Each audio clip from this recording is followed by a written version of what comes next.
Video 8. Let's talk about using intervals in our guitar solos. And so far when we've been using thirds, we've been using them in power chord structures. We can also use those in solo structures as well. In fact, we can use different kinds of intervals in our solos, okay? So we're going to begin with a third, and we're going to begin in the key of A minor. So we're going to learn a group of thirds that will help us in our guitar solos. And you can play this in a melodic structure and in a solo form. Here is a collection of intervals in the key of A minor. These grids only display 4 strings in the guitar at a time. The strings are listed along the top row of the intervals. Some intervals have an X next to the chord grid. These interval grids with an X represents a way to hook the intervals together to continue your ascent up the scale or your descent down the scale. This is only one of several ways these can be hooked together. Simply follow the grids with the X to hook them together. The first group of intervals we're going to deal with is a third. We have a major third, which is this right here, and a minor third, which is this right here. Now we get up to the B string, it's tuned a little bit different, and we have our major third, and our minor third is done like this. Put all the other strings, here's our major third, here's our minor third. And we're going to use these in our guitar solos. So in the key of A, here is a group of major thirds and minor thirds that'll blend. The first one is at the 12th fret, then the 10th, 8th, 7th, then the 5th, then the 3rd, then the 1st fret.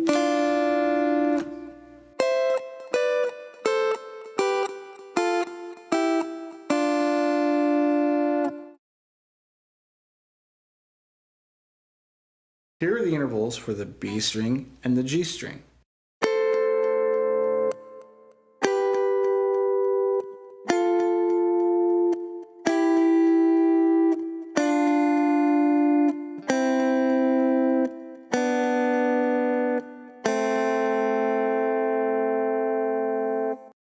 So that's the 12th fret, or actually it's the 13th fret, 12th fret, 10th fret, 8th fret, 6th fret, 5th fret, 3rd fret, and the 1st fret. Here are the intervals for the G string and the D string.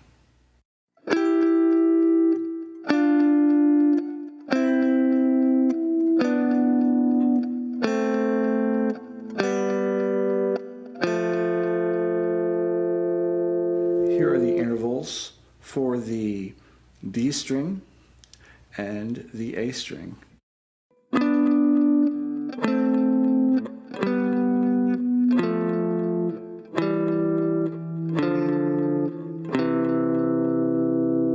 Here are the intervals for the A string and the E string.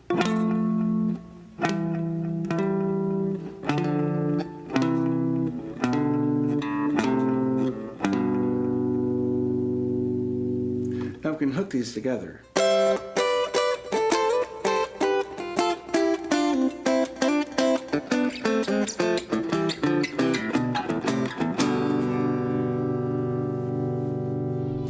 Okay, here are the 6 intervals.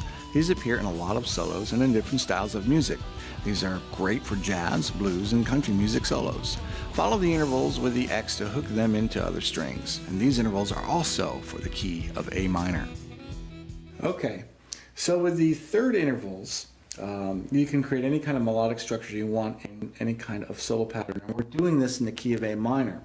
What's going to happen is as you become familiar with those intervals, you're going to recognize the pattern that you can transpose into other keys. And once you get familiar, it's like a scale pattern. Once you get familiar with that pattern, you're going to learn how to move around. Another type of interval that's really cool, I think, is the 6th. And here is a 6th interval.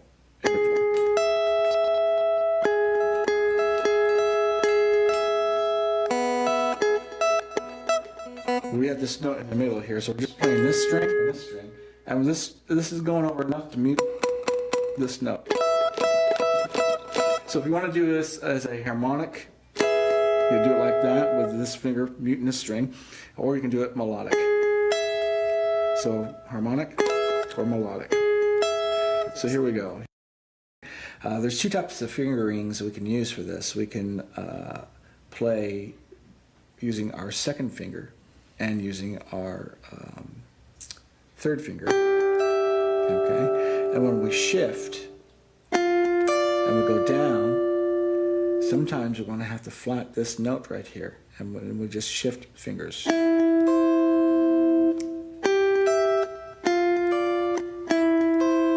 So if we're going to do this in the key of A minor like we did our last one, our first one is going to start right here. Then we'll go down to the 12th fret.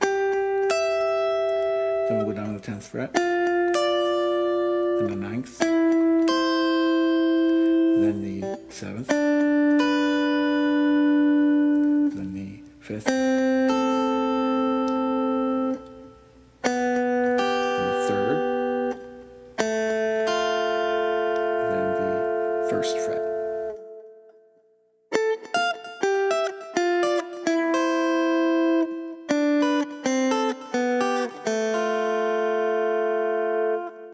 So we're on the G string when we do this, and we're on the E string. This note in the middle, we don't play. So what we could do is we use this finger to muff this note so that when we strum, so if we wanted to do this in a harmonic interval,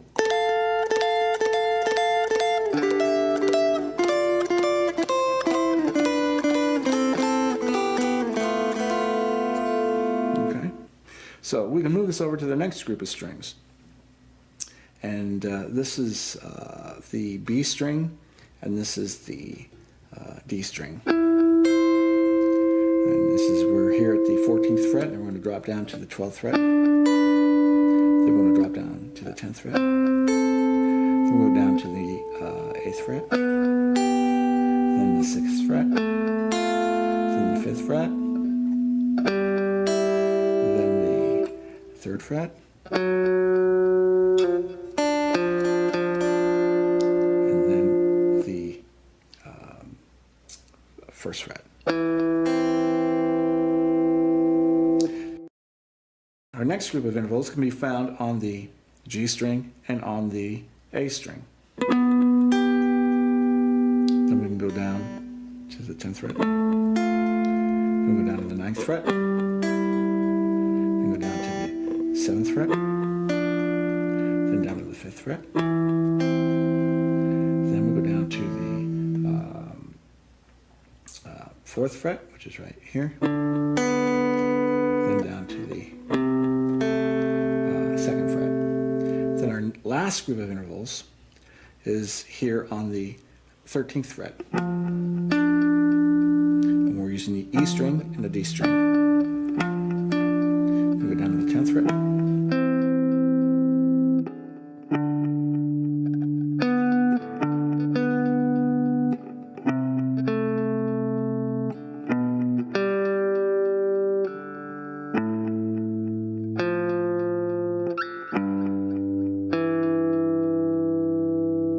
So we can use these in our solo patterns.